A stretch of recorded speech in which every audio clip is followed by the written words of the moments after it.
Shalom jemaat yang dikasihi Tuhan, senang sekali saya Pendeta Rubin Adi Abraham bisa melayani Anda dalam ibadah ini. Hari ini saya akan menyampaikan firman dengan judul Bebas dari Kekhawatiran. Matius pasal 6 ayat 25-30 saya bacakan demikian. Karena itu aku berkata kepadamu, janganlah khawatir akan hidupmu, akan apa yang hendak kamu makan atau minum. Dan janganlah khawatir pula akan tubuhmu, akan apa yang hendak kamu pakai. Bukankah hidup itu lebih penting daripada makanan dan tubuh itu lebih penting daripada pakaian? Pandanglah burung-burung di langit yang tidak menabur dan tidak menuai dan tidak mengumpulkan bekal dalam lumbung. Namun diberi makan oleh Bapamu yang di sorga. Bukankah kamu jauh melebihi burung-burung itu? Siapakah di antara kamu yang karena kekhawatirannya dapat menambahkan sehasta saja pada jalan hidupnya? Dan mengapa kamu khawatir akan pakaian? Perhatikanlah bunga bakung di ladang yang tumbuh tanpa bekerja dan tanpa memintal. Namun aku berkata kepadamu, Salomo dalam segala kemegahannya pun tidak berpakaian seindah salah satu dari bunga itu. Jadi jika demikian Allah mendandani rumput di ladang yang hari ini ada dan besok dibuang ke dalam api, tidakkah ia akan terlebih lagi mendandani kamu, hai orang yang kurang percaya? Pada hari-hari ini ada banyak orang hidup di dalam kekhawatiran. Kekhawatiran bagikan wabah yang melanda seluruh umat manusia. Banyak orang khawatir tentang kesehatannya, khawatir tentang pekerjaannya. Saudara, orang kalau lagi sekolah khawatir jangan-jangan dia nggak naik kelas, jangan-jangan dia tidak lulus. Kalau sudah lulus khawatir jangan-jangan tidak diterima di perguruan tinggi yang dia mendaftarkan diri. Kalau sudah diterima dan bahkan lulus di perguruan tinggi masih khawatir jangan-jangan tidak diterima di tempat pekerjaan. Kalau sudah bekerja khawatir lagi jangan-jangan nggak punya jodoh. Kalau sudah punya jodoh khawatir lagi jangan-jangan nggak punya anak. Kalau sudah punya anak khawatir lagi jangan-jangan gak bisa membiayai kehidupan anak-anaknya. Wah, manusia itu hidup selalu diwarnai oleh kekhawatiran. Dalam bahasa Yunani kata khawatir berasal dari kata merimnao yang artinya pikiran yang ditarik kedua arah yang berlawanan. Satu arah menarik pada iman, satu arah yang berbeda menarik pada ketakutan. Sehingga akibatnya kita tercekik dan bisa mati di tengah. Nah, Yesus pada perikop ini memberikan 3 alasan mengapa sebetulnya kita tidak perlu khawatir. Yang pertama, kekhawatiran tidak berguna bahkan merugikan. Ayat 27 berkata, siapakah di antara kamu yang karena kekhawatirannya dapat menambahkan sehasta saja pada jalan hidupnya? Orang khawatir itu nggak ada hasilnya. Bukannya memperpanjang umur, tapi justru memperpendek umur. Tahukah saudara 60% orang yang terbaring di rumah sakit, terutama di Amerika Serikat, menderita psikosomatis. Tubuhnya sakit karena jiwanya yang tegang, jiwanya yang gelisah. Makanya orang akan lebih cepat mati, pendek umurnya kalau dia selalu khawatir dan gelisah. Orang yang khawatir, takut, gelisah bisa sakit MAH, sakit jantung, darah tinggi. Saudara, karena kekhawatiran itu menggerogoti jiwa, bahkan tubuh manusia. Kekhawatiran sama sekali tidak berguna. Saudara, misalnya begini, kalau saudara bikin pesta yang datang banyak, lalu kita khawatir jangan-jangan makanan gak cukup. Apakah karena khawatir maka mie-nya tambah panjang, lalu kerupuknya tambah mekar? Kan tidak. Daripada khawatir lebih baik saudara berdoa. Doa itu lebih berguna. Doanya gimana? Ya Tuhan, lihatlah persediaan makanan terbatas tapi yang datang sangat banyak. Tolonglah supaya yang makan tidak rakus-rakus, supaya makanannya cukup. Nah, dengan demikian saudara, kita tidak lagi hidup di dalam kekhawatiran. Atau sebaliknya, kita mengundang orang banyak yang datang sedikit, kita khawatir lagi. Waduh, ini kemana makanan akan dibagi-bagi? Kan percuma sebetulnya, karena kita tidak bisa mengubah keadaan karena kekhawatiran tersebut. Tahukah saudara bahwa secara medis orang yang lebih optimis, tidak khawatir, itu punya potensi untuk hidup lebih panjang umur daripada orang yang pesimis. Orang yang suka tertawa, tersenyum, itu lebih sehat daripada orang yang cemberut. Karena Amsal 17 ayat 22 berkata, hati yang gembira adalah obat yang manjur, tapi semangat yang patah mengeringkan tulang. Tahukah saudara bahwa para ahli ilmu jiwa mengatakan 92% dari kekhawatiran kita tidak pernah terjadi. Sehingga kita akan membuang waktu kalau kita hidup dalam kekhawatiran. Saya ingat satu kali ada seorang nenek-nenek pasang undian berhadiah lalu dapat hadiah utama 1 miliar saudara.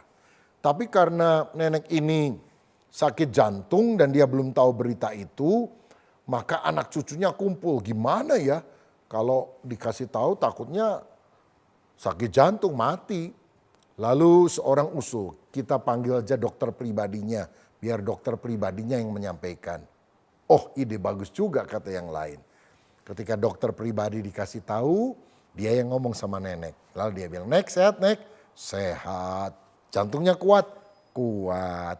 "Nek, saya mau kasih kabar ya. Seandainya nenek ini pasang undian berhadiah lalu dapat hadiah utama 1 miliar. Kira-kira gimana menurut nenek?" "Ah, nggak mungkin." "Loh, seandainya mungkin gimana?" "Ah, saya sih pikir nggak mungkin," kata si nenek. "Tapi seandainya benar, saya kasih setengahnya buat kamu." "Ah, yang benar, Nek," kata dokter. "Iya, setengahnya 500 juta langsung saya kasih kepada kamu." Mendengar hal itu, pingsanlah dokter, lalu mati. Rupanya dokternya yang sakit jantung, saudara. Ini menunjukkan apa? Kekhawatiran itu tidak berguna. Karenanya seperti yang Yesus inginkan, jangan kita khawatir karena kekhawatiran itu merugikan kita. Yang kedua, mengapa kita tidak boleh khawatir? Karena kekhawatiran itu adalah ciri orang yang tidak beriman. Ayat 31 dan 32 berkata, sebab itu janganlah kamu khawatir dan berkata, apakah yang akan kami makan, apakah yang akan kami minum, apakah yang akan kami pakai. Semua itu dicari bangsa-bangsa yang tidak mengenal Allah. Akan tetapi Bapamu yang di sorga tahu bahwa kamu memerlukan semuanya itu. Saudara sekalian, kekhawatiran itu bertolak belakang dari iman. Ciri orang tidak beriman, khawatir. Ciri orang beriman, percaya kepada Tuhan yang bisa memeliharakan kehidupan kita. Kalau kita khawatir berarti kita tidak percaya kepada Allah yang penuh kasih dan sanggup memelihara. Bukankah dia adalah Bapa? Waktu anak-anak saya masih kecil, saya yang membiayai semua kebutuhan mereka.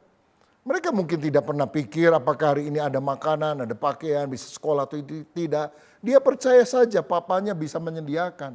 Apalagi Bapa Sorgawi, dia pasti akan menyiapkan apa yang dibutuhkan oleh anak-anaknya. Bapa Sorgawi adalah Bapa yang sangat bertanggung jawab. Bapa selalu merancangkan yang terbaik buat kita anak-anaknya. Karena itu kita tenang di dalam hadirat Tuhan. Menarik sekali kalau saya baca dalam Alkitab ada peristiwa dalam Kisah Rasul pasal 12. Petrus ditangkap oleh Raja Herodes dan besoknya akan dieksekusi.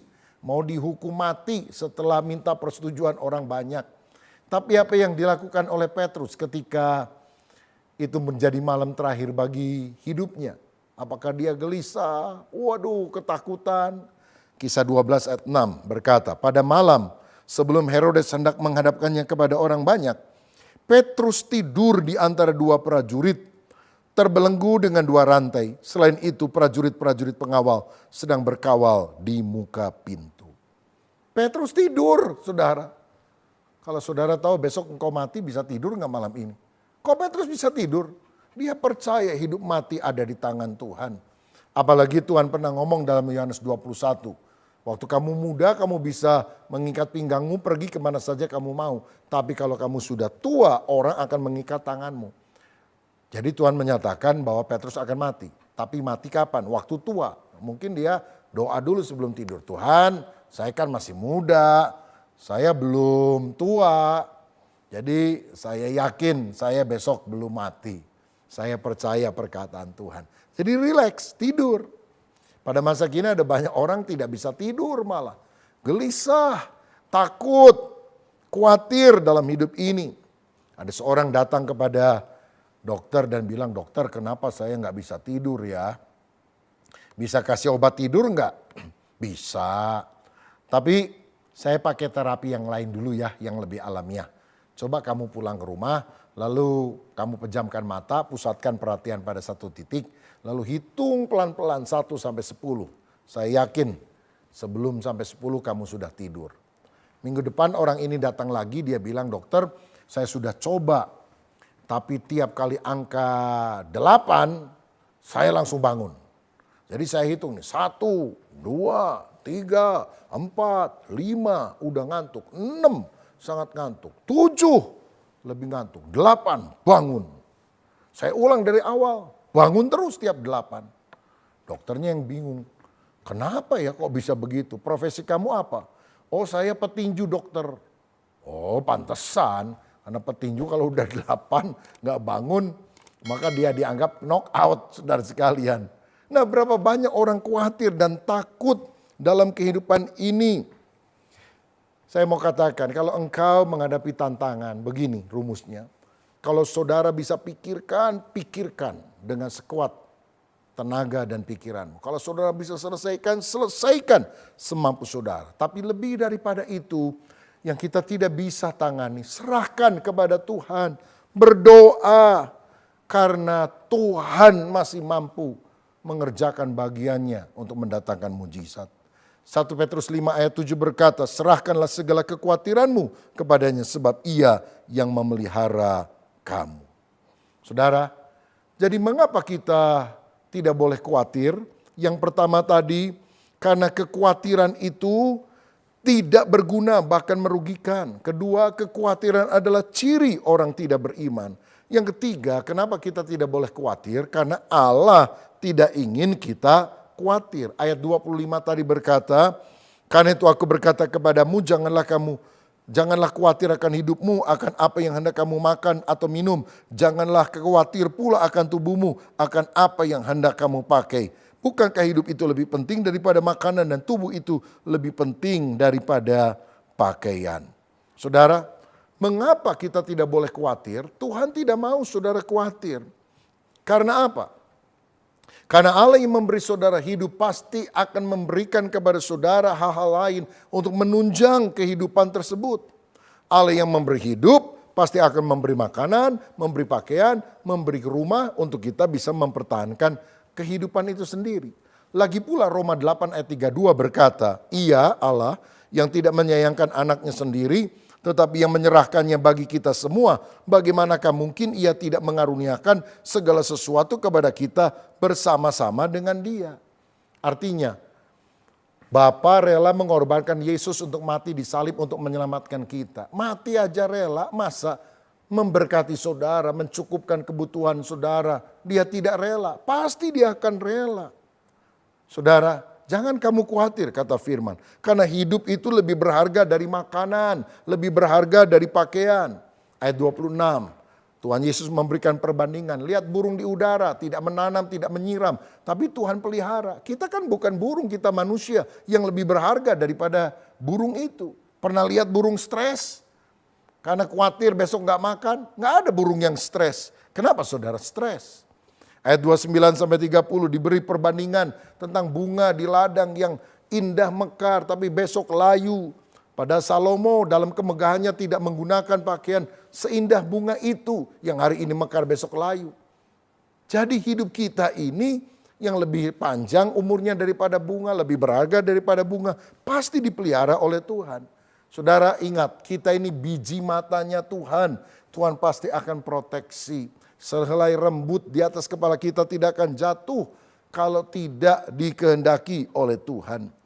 Nah, karena hidup ini berharga, jangan gunakan hidup hanya untuk hal-hal yang sifatnya duniawi, untuk kini dan di sini. Hanya untuk cari makan, cari pakaian. Tapi mari kita hidup untuk Tuhan. Karena ada kehidupan kekal yang Tuhan akan berikan. Hidup untuk menjadi berkat bagi sesama. Itulah kehidupan yang luhur, agung, dan mulia. Tuhan akan mencukupkan segala kebutuhan kita. Saya pernah bangun rumah, saudara. Aduh, kalau lagi bangun rumah rasanya uang itu cepat sekali mengalir keluar seperti air. Saya juga bingung dari mana uangnya. Tapi dia Yehova Jireh, ada saja. Pada waktunya Tuhan siapkan. Ya saudara sekalian, Saya pernah bangun gereja, waduh besar sekali biayanya, kita juga bingung dari mana dananya. Pas waktunya mesti bayar, tanggal-tanggal mepet, ada saja. Bahkan kadang orang yang nggak tahu siapa itu yang mentransfer uang ke rekening gereja. Oh, dia Tuhan yang selalu memperhatikan kita. Nah, karena itu bagaimana caranya kita mengalahkan kekhawatiran? Ada dua hal yang dijelaskan dalam perikop ini. Yang pertama, hiduplah pada hari ini. Matius 6 ayat 34, sebab itu janganlah kamu khawatir akan hari besok, karena hari besok mempunyai kesusahannya sendiri, kesusahan sehari cukuplah untuk sehari. Saudara, Tuhan mengajar untuk kita tidak khawatir akan hari esok, tapi gunakan hari ini. Berapa banyak orang gelisah tidak bahagia karena dihantui kegagalan masa lalu dan kekhawatiran untuk hal yang akan datang. Padahal seharusnya kita menggunakan hari ini dengan bijaksana. Besok bukan punya kita. Anugerah yang Tuhan berikan kepada kita adalah today. Gunakan hari ini. Yang penting hari ini, urus hari ini. Kerjakan sesuatu yang berarti hari ini. Ibrani 4 ayat 7 berkata pada hari ini, jika engkau mendengar suara Tuhan, jangan keraskan hatimu. Ada ungkapan yang berkata, don't put off till tomorrow what you can do today. Jangan tunda sampai besok apa yang saudara bisa lakukan hari ini. Karena jalan yang bernama besok akan membawa saudara ke sebuah kota yang bernama tidak pernah. Jadi jangan suka menunda-nunda. Kalau saudara ingin mengasihi Tuhan dan sesama hari ini. Kalau saudara mau bekerja dengan rajin hari ini. Kalau saudara berdosa dan ingin bertobat jangan bilang besok, hari ini. Saya ingat satu kali ada orang bikin warung ya ceritanya. Lalu dia pasang pelang gede-gede. Hari ini bayar, besok gratis. Ada orang mau beli, wah hari ini bayar, besok gratis. Ah udah besok aja dah. Lalu besoknya dia datang, saudara makan. Dan setelah selesai dia langsung mau keluar. Ditagih sama yang punya restoran. Lalu dia bilang, saya kemarin lihat hari ini bayar besok gratis. Kan sekarang saya datang nih udah besoknya. Lihat lagi tulisannya masih tetap sama. Hari ini bayar besok gratis. Saudara sekalian artinya hari itu ya orang itu mesti bayar. Karena besok itu bukan punya kita. Hari inilah yang kita harus gunakan dengan sebaik-baiknya. Hiduplah pada hari ini. One day at a time ya. Pokoknya selesaikan masalah hari ini. Kalau belum selesai udah tidur, besok kita kerjakan lagi. Yang kedua, bagaimana supaya kita lepas dari kekhawatiran? Hiduplah bagi kerajaan Allah. Ayat 33, tetapi carilah dahulu kerajaan Allah dan kebenarannya, maka semuanya itu akan ditambahkan kepadamu. Utamakan Tuhan, cari dulu kerajaan Allah, jadikan Yesus sebagai Raja, hidup di dalam kebenaran. Yang lain kebutuhan sandang, pangan, papan, nanti Tuhan akan siapkan bagi saudara. Senada dengan itu Kolose 3 ayat 1 dan 2 juga berkata, karena itu kalau kamu dibangkitkan bersama dengan Kristus, carilah perkara yang di atas, di mana Kristus ada, duduk di sebelah kanan Allah. Pikirkanlah perkara yang di atas, bukan yang di bumi. Jangan hanya memikirkan hal-hal yang fana dan sementara, tapi hal-hal yang kekal dan abadi, perkara-perkara di atas, perkara ilahi. Saudara, pikirkanlah pekerjaan Tuhan dan Tuhan akan memikirkan pekerjaan saudara. Pikirkanlah rumah Tuhan dan Tuhan akan memikirkan rumah tangga saudara. Hidup bagi Tuhan, utamakan Dia. Kalau saudara melayani Tuhan, mengutamakan Tuhan, Allah tidak pernah berhutang. Saudara ingat dalam Lukas 5, Simon Petrus menangkap ikan, gagal sepanjang malam gak dapat apa-apa. Lagi kondisi seperti itu Yesus malah datang. Minjem perahunya supaya dia bisa mengajar orang banyak. Tapi Simon mengutamakan Tuhan. Silakan Tuhan. Saudara-saudara. Dan karena dia mengutamakan Tuhan setelah selesai khotbah. Yesus berkata, ayo Simon tolakkan perahumu ke tempat yang dalam. Tebarkan jala untuk menangkap ikan. Dan waktu dia melakukan itu. Ikan yang sangat banyak. Dia bisa tangkap. Bahkan dia mesti minta tolong nelayan yang lain teman-temannya untuk berbagi. Kalau tidak perahunya akan tenggelam. Ini berkat yang melimpah yang Tuhan berikan. Kalau apa? Kalau kita mengutamakan Tuhan. Mazmur 127 berkata, jikalau bukan Tuhan membangun rumah, sia-sialah usaha orang membangunnya. Jikalau bukan Tuhan mengawal kota, sia-sialah pengawal berjaga-jaga. Tapi kalau Tuhan sudah memberkati, lagi tidur pun berkat itu akan dicurahkan di dalam kehidupan kita. Berkat Tuhanlah yang menjadikan kaya, susah payah tidak akan menambahinya. Kalau Tuhan menutup pintu berkat, nggak ada yang bisa buka. Tapi kalau Tuhan buka pintu berkat, tidak akan ada yang bisa menutupnya. Karena itu andalkanlah Dia. Amsal 3 ayat 5, percayalah kepada Tuhan dengan segenap hatimu dan janganlah bersandar kepada pengertianmu sendiri. Andalkan Tuhan, nomor satukan Tuhan. Saya ingat ada seorang pengusaha di Jepara, anak Tuhan, cinta Tuhan. Senin sampai Sabtu dia kerja, punya perusahaan, punya toko kayu ukiran yang terkenal. Tapi hari Minggu dia tutup, dia pelayanan, saudara. Nah, satu kali pada hari Minggu ada pegawainya yang datang bilang, "Pak, ada orang dari luar kota, nggak tahu bahwa kita tutup hari Minggu. Dia ingin transaksi, katanya sih mau borong banyak, ya mau lihat-lihat dulu dan sebagainya." Ini anak Tuhan bilang, "Wah, saya kan lagi pelayanan di gereja, belum selesai, ini masih habis kebaktian, nanti ada rapat, mesti latihan ini dan itu. Suruh aja orangnya nginep dulu kek atau gimana, besok pagi lah kita layani." Wah, nanti dia pindah loh Pak, kan ada toko lain yang hari Minggu juga tetap buka. Ya kalau memang maunya demikian silahkanlah, saya tetap hari Minggu harinya Tuhan. Saudara, kelihatannya bodoh kan cara manusia, nanti saingannya mendapatkan untung. Tapi enggak, ini orang tetap diberkati Tuhan, saudara. Dan akhirnya mungkin hari Minggu itu orang tersebut nyari-nyari tapi enggak ada yang cocok. Seninnya juga tetap datang dan transaksi bisa deal dengan anak Tuhan ini. Pokoknya kalau kita mengutamakan Tuhan, mata Tuhan kan melihat, berkat kan dari Tuhan. Saudara mau usaha banting tulang peras keringat, kalau Tuhan tidak memberikan berkat, tertutup pintunya. Tapi kalau Tuhan sudah membuka pintu berkat, mengalir berkatnya. Jadi apapun tantangan yang saudara hadapi pada hari-hari ini, janganlah khawatir. Serahkan hidupmu kepada Tuhan. Lakukan bagianmu dengan segenap hati. Seperti Agustinus pernah berkata, bekerjalah seakan-akan segalanya bergantung kepada Anda. Tapi berdoalah seakan-akan segalanya bergantung kepada Allah. Saudara harus berdoa, minta berkat Tuhan. Tapi saudara juga harus melakukan bagianmu. Bekerja dengan rajin. Dan selebihnya, biarlah Tuhan akan memberkati kita. Jangan kita khawatir, tapi mari kita percaya kepada Bapa yang memelihara kita. Tuhan Yesus memberkati. Mari kita berdoa bersama-sama. Kalau ada di antara saudara yang hari ini sedang ada dalam pergumulan, saya mau berdoa supaya Tuhan memberikan jamahan kepada saudara. Bapa Surgawi, hamba berdoa untuk setiap anak-anakmu yang hari ini datang dengan pergumulan dan beban, apapun yang menjadi masalah dan kekhawatiran kami. Kami berdoa dalam nama Yesus, berikan kami keteduhan hati. Karena kami tahu Tuhan melihat, Tuhan duduk di atas tahta, dan Tuhan mengatur semuanya. Dan biarlah kami percaya bahwa Engkau Allah yang selalu memperhatikan dan memberikan kemenangan kepada kami. Biar kami hidup pada hari ini, biar kami hidup untuk kemuliaan Tuhan, menomorsatukan Tuhan. Dalam nama Yesus kami berdoa dan mengucap syukur. Haleluya. Amin. Tuhan Yesus memberkati.